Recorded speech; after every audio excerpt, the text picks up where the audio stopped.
আহ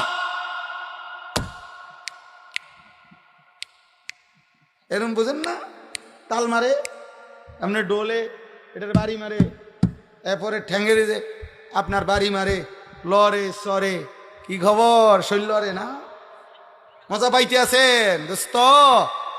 কি কইল রে, কি কইছে না ভাইয়া, ইমান নিছে, এই মাত্র আপনার ইমান ট্রান্সফার হইয়া চলে গেছে, আর চলে গেছে, আপনার অ্যাকাউন্টে আর টাকা নাই, খোঁজেন। হ্যাঁ, তালাজ্জুযু বিহা কুফর। আল্লাহ মাফ করে দেন মাওলা।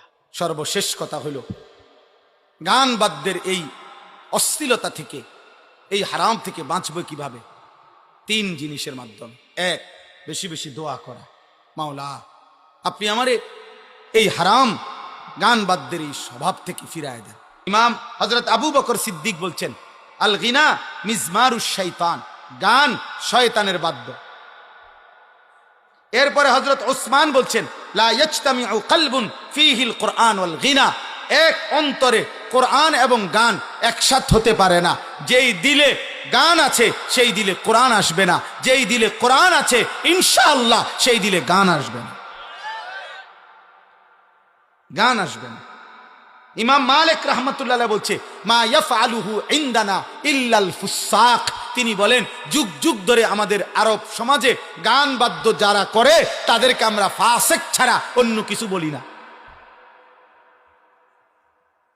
হ্যাঁ, ইমাম আহমদ ইবনে হাম্বল বলছে, আল গিনা ইউমবিতুন নিফাকা ফিল কলব, গান বাদ্য ধীরে ধীরে কোন ব্যক্তির অন্তরে ঈমান সরাইয়া মুনাফিকি উৎপন্ন করে।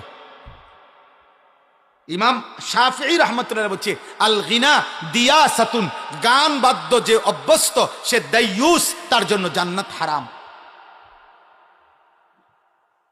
ইমামে আজম আবু হানিফা বলছে, সিমাউল আগানি ফিসকুন ওয়াত তালাজ্জুদু বিহা কুফরুন, গান শোনা প্রকাশ্য পাপ, আর গান শুননা মজা পাওয়া কুফরি।